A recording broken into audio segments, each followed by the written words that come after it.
One. Good afternoon, ladies and gentlemen. Welcome to the full match preview. It's Manchester United versus the high-flying Sunderland, and we are extremely lucky to be joined by European football experts and Sunderland fan, Dougie Critchley. Now, Dougie, you put a tweet out the other day that basically said, at Sunderland, the highs have been some of the best days of your life, but in your lifetime, there's also been a lot of pain kind of coinciding with that. So to be sitting fifth in the Premier League currently, having already played quite a lot of the teams who you'd be directly competing with, how are you feeling? Are you surprised how well it's gone so far? Yeah, I am slightly surprised. It does feel like a bit of a dream, to be totally honest. I mean, yeah, I did put out that tweet on the back of that win against Nottingham Forest, which was pretty nervy for the final 30 minutes or so. They were really piling on the pressure. Chris Wood missed a massive chance. But to be fifth in the Premier League, and we did have a favourable run of fixtures at the start of this season. I think statistically it was the easiest run for a newly promoted side ever in terms of the position the sides had finished the previous year in the Premier League. We obviously spent massively in the summer after kind of scraping into the Premier League. We were a distant fourth. We were as close to 17th place Oxford as we were to Leeds and Burnley at the top of the table, and scored a last-minute winner to get to the final against Coventry with that Dan Ballard goal, and then scored a last-minute winner in the final against Sheffield United to make it to the Premier League. Went massive in the summer, and so far so good. I can't believe Régis Le Bris has managed to create such a cohesive and organised and competitive side with so many new players involved, and the results have been absolutely phenomenal. 11 points from the last 6 matches. It's the best start by a newly promoted side since West Ham in 2012-13, and we're just 1 point away from Southampton's tally from the entirety of last season. So, I mean, unlike you guys, I don't mean to rub it in at all, but I'm in absolute dreamland right now. Yeah. I was just about to say to you, Sam, then, you mentioned the word cohesive, competitive, which feels far away from us. I don't know those words. We don't at the moment, unfortunately. No. It does feel like, and again, I feel like I say this every week, Sam, it's do or die for Ruben Amorim. 2 wins, 4 losses and 1 draw in all competitions, losing to Brentford and Grimsby within that time frame. Does he go out on his sword? Do we get any form of rotation, or is it just same old kind of Amorim in this one? There's some interesting comments from him. So he did an interview with Owen Hargreaves on TNT where he says, there will be changes, like I will make adaptations, but that was filmed apparently before the Brentford game. And obviously we saw none of that during the Brentford game. It was the same thing. And he's just done a press conference, I think in the last 10 minutes as time of recording, where he said the system's not the problem. Yeah. So that says to me we're going to see the same stuff and we're not going to see much different. Maybe we'll see personnel changes, but like Casemiro coming back and etc. But yeah, I don't see doing much different, unfortunately. Dougie, I wanted to ask from the outside looking in, what have you made of Ruben Amorim since he's come from sport? And I remember speaking to you last time, and it wasn't too far away from when he actually first came over, and you were speaking to me about the system he was using in Portugal and how that might translate or how it might not. What have you made of him so far? Yeah, I mean, I don't think many people's thoughts from that particular time have aged particularly well. I mean, at that moment, Sporting were unbeaten. What was it, November time? They just thrashed Man City. He'd won the title the year before. It all looked pretty rosy. But I like Ruben Amorim as a person. I think he's very likeable. I think he's charismatic. I think he's almost too honest at times as well. I think he's far too emotional, which is something that he's admitted at points as well.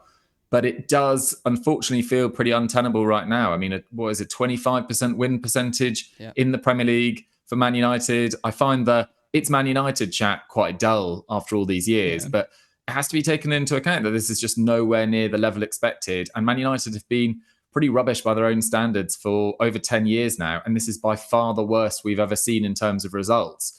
So it does feel like it's going to be very difficult. I basically can't imagine him being Man United manager next season. And it's almost quite difficult to imagine him being Man United manager at Christmas time. Such has been results. And people consistently talk about the composition and the midfielders you've got. I think that's a little bit of an easy excuse, a little bit of an easy cop-out. I feel like over the last 12 years or so at Man United, it's always been one problem position, whether it's the right winger and then you sign Sancho, or you didn't have a high enough quality centre-backs, or you didn't have a natural striker last season. Now everyone's focusing on the midfield. And I don't think with Casemiro, Bruno, Mainu, etc., Ugarte, United should look as bad as they do. And I think it fundamentally comes down to coaching. And what's more disappointing this season is you don't have Europe. You've got more time on the training pitch, and things just don't seem to be getting better at a rate, just don't seem to be getting better at all, let alone at a rate at all. So it's really pretty bleak for him right now, and I would expect him to probably lose his job in the next 3 or 4 games, short of a dramatic upturn in results. The Brentford game in particular, only Man United feel like the sort of side that could concede those type of goals in the Premier League right now. It was just absolute chaos back there. Yeah, you've given me the perfect segue there, because I was going to ask you about that, Sam, the Brentford game. It was almost like people were looking at the team that he put out, and you're seeing Lenny Yoro on the bench, and you're thinking about the players that Brentford have, and Igor Thiago, and these powerful kind of runners, just literally playing it into the channels. Easy, you've got Maguire and Shaw who are struggling a little bit dealing with 1v1s. Is it tactical, or is it, in your mind, are you watching that and saying, well, the players need to be accountable? The players need to be accountable for that. I think there's a bit of both. I think tactically, I understood what he did. He's got big centre backs on. De Ligt is a unit, Maguire's unit for the set pieces, because you do the long throws, you do the Tony Pulis style at times. Absolutely. And so I understand it. But then if you're playing that high of a line and you're getting your centre backs and your wing backs to push up, you need quick players on the pitch. And Maguire, De Ligt and Shaw just ain't those guys. Like, they aren't. So they're going to get caught out repeatedly. And we saw that happen. I think the manager mentioned it after the game. They knew there'd be space when Dorgu vacated and went up, like pushed up, that Shaw couldn't get back and cover that space. So they just hit that space over and over again. So if the manager knows it, then surely Amram knows this, and set up your team. You have somebody like Lenny Yoro who's a bit quicker, he's a bit more mobile, but he's sat on the bench still. I watched a really good Athletic video today, and they were basically talking about how our wing backs don't know when to go, when they don't know when to stay. They're just basically confused. And then Dorgu's going all the way up, and then Dallow's not going. So then they're not getting that overlap with Mbumba on the right-hand side. But then Dorgu's pushed way too far up, and then they're exploiting the space. So there just seems to be a lot of confusion on the pitch, that the players don't know what they're supposed to be doing, when they're supposed to be doing it, what the triggers are, when they're supposed to be pushing, when they're supposed to be not. And then we've got individual mistakes on top of that. Like, you look when we're going forward, Cunha was in a point where he had 3 players he could have passed to, and he takes a shot from the outside of the box. Like, you're not going to score. Like what are you doing? Like, create yourself better chances. So I think it's a combination of the two. I think the tactics don't help, and then players are just making stupid decisions and not committing to what they're supposed to be doing at the same time. Dougie, you touched on the quality of the team, potentially suggesting that it's better than what we're seeing. Jamie Carragher mentioned on Monday Night Football that a competent manager would get European football with this set of players. How good do you think this level is? And do you agree with that statement? I think when I did my predictions before a ball was kicked, I had United 7th, potentially even 8th. I think that's probably where this squad is at. Although at the start of this season, Newcastle obviously going through huge changes. Chelsea have been slightly below the standard expected of them, and a lot of injuries and red cards there. Villa have been off it. So a competent United could have been potentially sort of 5th or 6th at the moment. I don't think it's all been dreadful every single game. There has been bright spots. I thought the Arsenal game was quite impressive in defeat. The Burnley sort of first half was pretty exciting as well. Even for the opening part of the game against Brentford, you kind of looked like you were quite dangerous. And that's kind of been the story of the entire season. Pretty solid going forward, and the underlying numbers in terms of going forward are pretty impressive in terms of I think you're top for shots per game. I think you're second for XG created. Yep. Can I ask you, can I pick you about that, Dougie? Because obviously you're quite good in that kind of field. Do people look into that too much? Or do you believe that? Or can we actually look at that and say, well, there is something building there?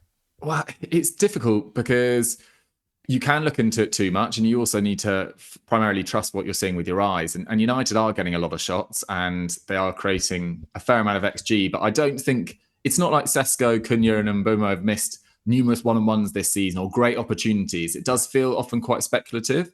And game state obviously comes into that as well. Like, you were playing against 10 men against Chelsea from the 3rd, 4th minute or so, although you then did have Casemiro sent off as well. Your fixtures haven't even necessarily been that testing at the start of this season as well. So that definitely has to be taken into account. But generally, sides kind of even out with their expected goals across the season. You don't normally over or underperform it by sort of more than 3 goals. So if United carry on creating this quality of opportunity, you would expect their goals to go up eventually. What is more troubling is that any sort of defensive cohesion that you did seem to be developing towards the end of last season when players came back from injury has just completely evaporated. And aside from Matthias de Ligt, I don't think any of your centre-backs have started the season in particularly good form. And even de Ligt was kind of getting dragged down to that level against Brentford for that second goal as well. And you're looking at Igor Thiago, who's coming off a huge injury and has been impressive at the start of this season. But the way he was able to kind of single-handedly destroy Man United's defence was really pretty troubling. And then I also think it comes down to selection as well. You signed this goalkeeper at the end of the window instead of Emi Martinez, who, according to most reports, was open to joining Man United. And still, you're playing against a very physical and the set-piece kings, as it were, in Brentford. You know Bayendier is not good with crosses. And actually, Bayendier made some pretty good saves in that Brentford game and shouldn't be, solely at fault. But eventually, you've got to introduce this Seny Lamons guy and see what he's about, because he was exceptional for Antwerp last year. And I understand that, you might not want to throw him in at the start of this season against City or Chelsea, big games where it could kind of crush him if it doesn't go his way. But against Brentford, that kind of feels like the kind of game to introduce this goalkeeper who had a brilliant record in Belgium for claiming crosses and dominating his box. It just doesn't make much sense to me that you'd keep him back unless maybe there are some doubts about his quality, or maybe he hasn't trained as well as you'd hope at the start of this season. But that's not the reports that you're hearing from inside the club. So it feels like selection changes within games. He doesn't really know which way to go in terms of his centre-back choices. His full-backs are constantly, or his wing-backs are constantly changing. It's just a little bit of a mess, and no one's really building the connections and chemistry that they should do this far into his tenure, because it's coming up to a year. I think to find any form of cohesion, you need consistency in your team. I look at a lot's made about the centre-backs that are being chopped and changed in the last 20 minutes, and people are kind of trying to make sense of that. I don't quite understand it myself. I don't understand why Lamont, if you're saying, okay, we don't want to really start him against Man City or Chelsea, it's like, well, you brought him in to be competitive. If you can't deal with that pressure in the first place anyway, what's the point in buying him? It makes no sense to me at all.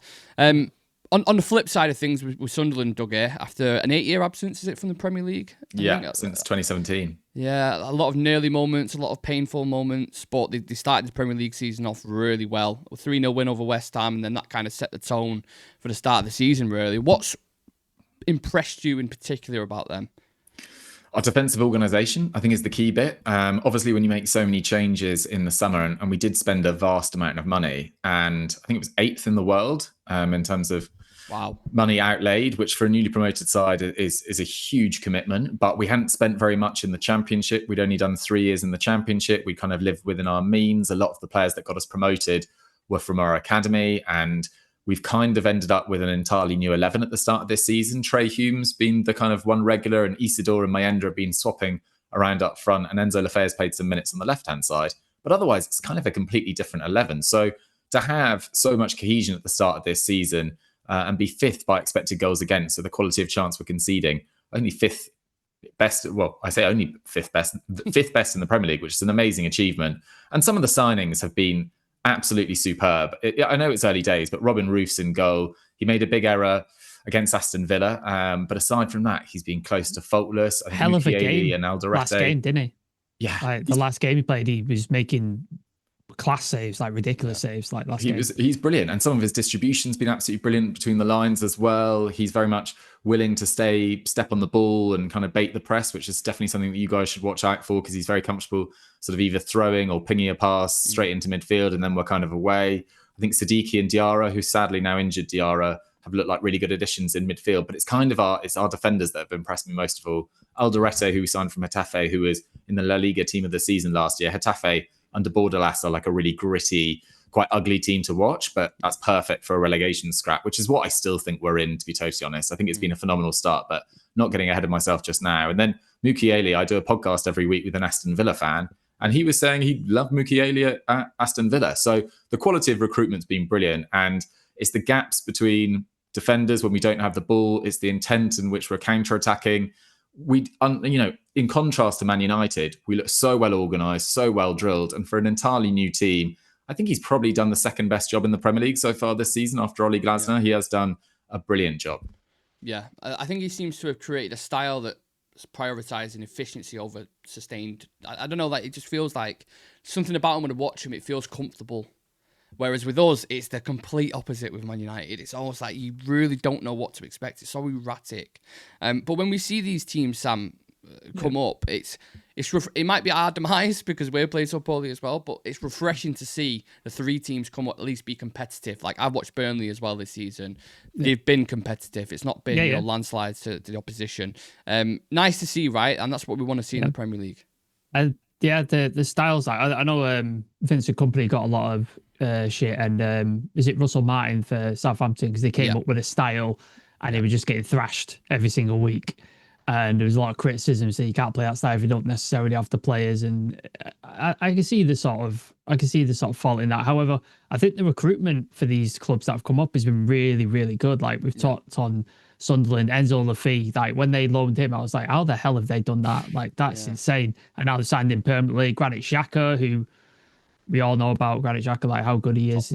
It's an integral part of Bayer Leverkusen's winning the title and stuff. So he's a quality player. And Chris Rigg, obviously United have looked at a really good sort of young player up coming. And then you look at like I was begging United to sign someone like Anton Stack, and he's gone to Leeds for less than 20 million. I'm like, why were United not even remotely looking at it? And he's looked quality. He's looked absolutely quality. And I'm just like, this is the difference. Like recruitment is the first thing you need to get right when it comes to sort of like a team coming up in promotion, and then goals is what's going to keep you up.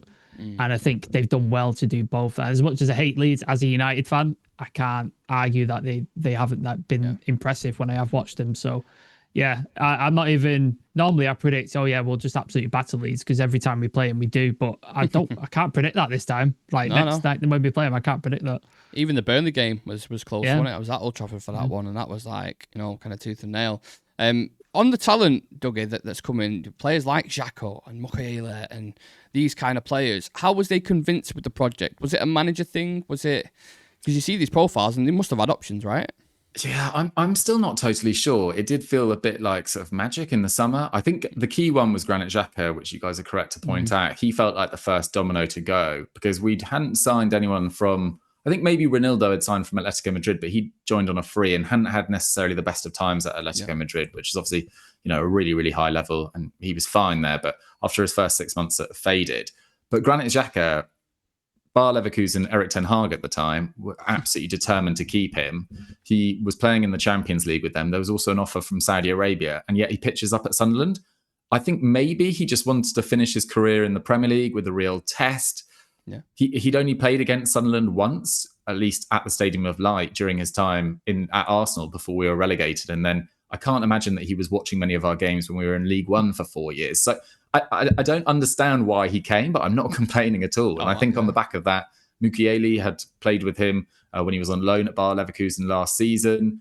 And it did feel like we kind of initially targeted very young players, often from Belgium and France, because we signed this sporting director called Gisolfi from Roma, who had previously worked at Lens, and his contacts were much more in Belgium and France and Northern Europe. And then we seem to be targeting more experienced Champions League level players or players that are playing for Champions League clubs like Ronaldo, like Xhaka, etc. And Talbi last year was playing for Club Brugge in the Champions League as well. So I don't know how they managed to do it. I think you can obviously sell Sunderland on the kind of passion of the area, the size of the club. It's probably one of the top 10 clubs in the country. I mean, it's got the 7th biggest capacity, I think, in terms of stadium capacity at the Stadium of Light. So maybe those are factors. And then I think the kind of idea of re-establishing a sort of fallen giant at the mid-table of the Premier League is an attractive one for sure. And then you look at the money that's involved in the Premier League right now compared to the rest of Europe, which haven't to the same extent recovered from COVID. We can offer bigger wages than probably a Europa League club in another league. So that's obviously going to be a factor as well. But it's just bizarre because for large parts of that playoff final, we were outplayed by Sheffield United, and it was supposedly the most lucrative year to ever get promoted. I think it was £200 million because there's a new broadcast rights deal with Sky in the Premier League this year. So we won that kind of by a whisker, and then we end up spending £130 million. Sheffield United have already changed manager, gone back to Chris Wilder. They were winless through their first 5 games. The ultimate swing of kind of momentum, a real like sliding doors moment in both clubs' current trajectories, let's say. So for now, I'm just drinking it in. And I go to Old Trafford. I'm not extremely confident, but it's a great time to play United. We've got a terrible record against you guys. I mean, you guys have only lost 2 of your last 30 games against Sunderland. And this is our first meeting since April 2017. But both clubs are in quite a different position. than they were back then. And Sunderland are the club going in with momentum and a lot more confidence. Well, you've There's a had a record few to break. Yeah, we've been breaking these records all season, and these kind of stats come up. But you've had a few cracks at promotion, and a big part of that last time was someone like Amad Diallo.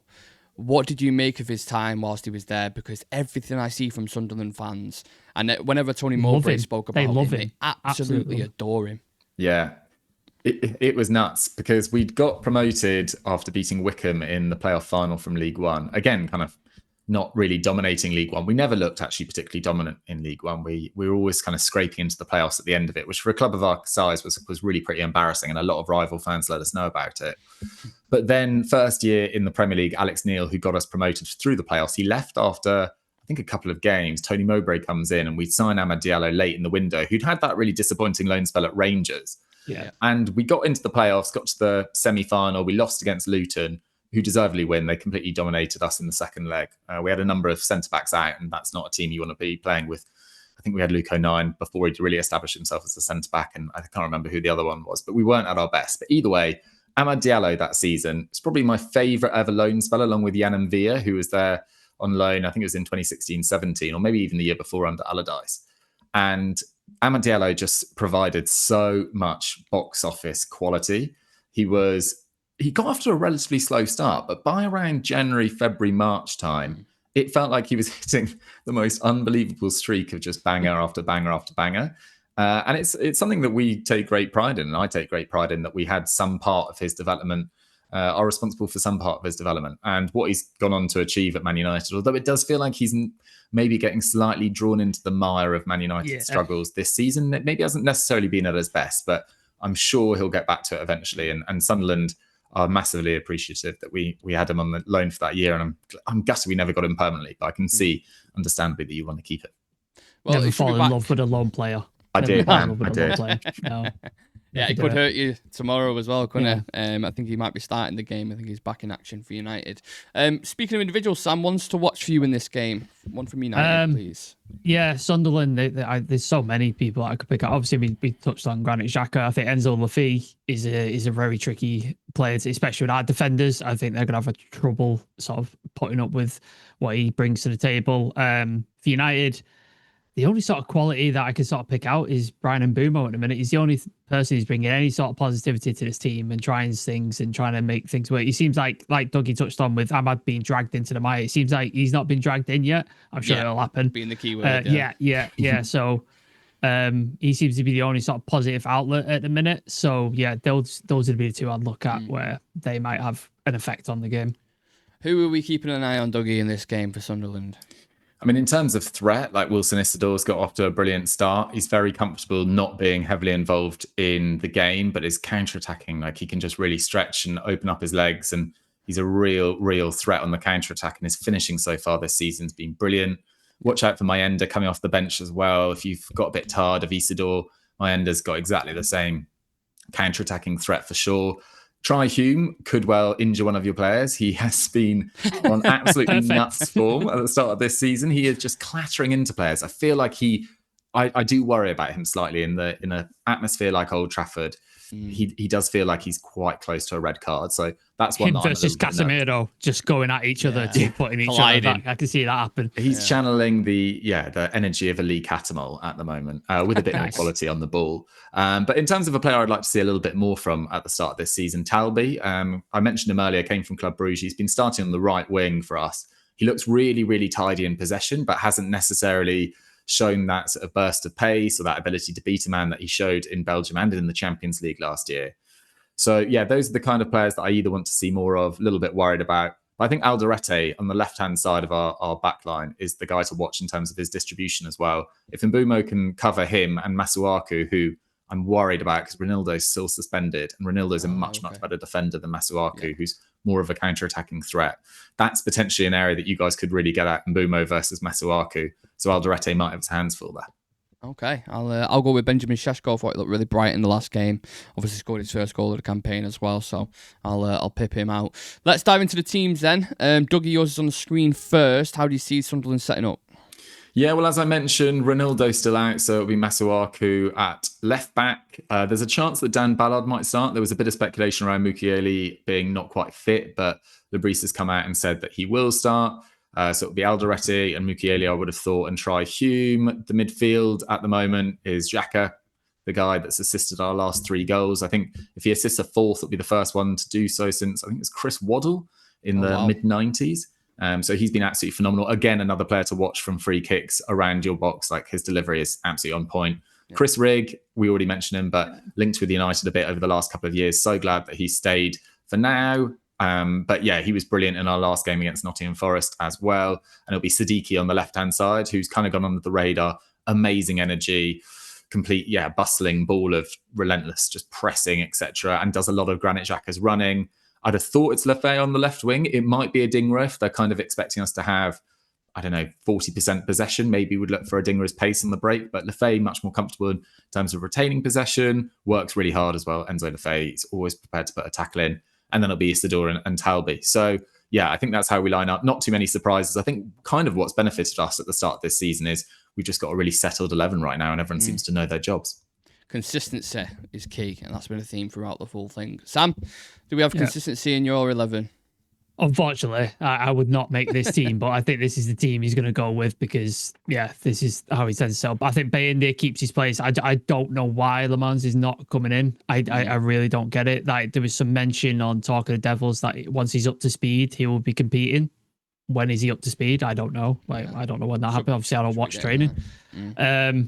Lenny will come back into the team just because I think there was a couple of bad performances against things. So I think Lenny will come back in. Delic Shaw, he doesn't think Shaw can do any wrong for some reason. He just keeps picking him, even though I think he's had a couple of really bad games. I agree. Dorgo on the left because Diego Leon just doesn't seem ready yet. So I just think he's going to stick with him. Dallo on the right because, again, he just can't seem to do any wrong. Like, Dallo can have poor performance after poor performance and still stays in the team. So I think Casemiro and Bruno in the midfield, because that seems to be the only midfield that even remotely works. Like, anything else, it just doesn't seem to work with United. And then the front three of Mbumo, Sesko and Cunha, because I think that's our best front three. And Mbumo mentioned it in an interview today that they've not yet developed that chemistry. So we need to develop that chemistry by playing them. So please get some connections together. Cunha, get your head up and start looking for people instead of shooting to outside the box. That'd be nice. Yeah. Watch Mason Mount start on the left-hand side now. I've not gone too far away from it. I do think Ahmad will start. I think the Sunderland factor's there. I think he'll be keen to get back onto the pitch. Yoro, Delay and Heaven are thrown in there simply for the same reasons of, I know Heaven hasn't played recently, but sometimes Amrim does like a little bit of a curveball. And I think I want a bit of pace in that back line. Patrick Dorgu, because we have no alternative there at all, unless he plays Dallo there, in which case, please no. Casemiro and Bruno, same reasons. Midfield seems to be the best partnership that we're going with at the minute. And then Brian Mbumo, Sheshko, and Mateus Cunha as your front three. We need that chemistry, and we need to get going. And please score some goals. We need to see... more to the point, that. Which leads us, Dougie, into the infamous score prediction. I'll let you kick it off as you are the guest. Oh, God. I mean, I'd absolutely take a draw for sure. So would I. Really? You don't think you could win this? I definitely think we can win, but I'd be very happy with the draw. Like, we shouldn't, run before Old Trafford. It's been an amazing start. We've got a terrible record at Old Trafford. I think the last time we won there was in 2014, and it's like one of our last one win in our last 30 visits or something like that. It's not been a happy hunting ground. But as I said, the teams are so different to back then anyway.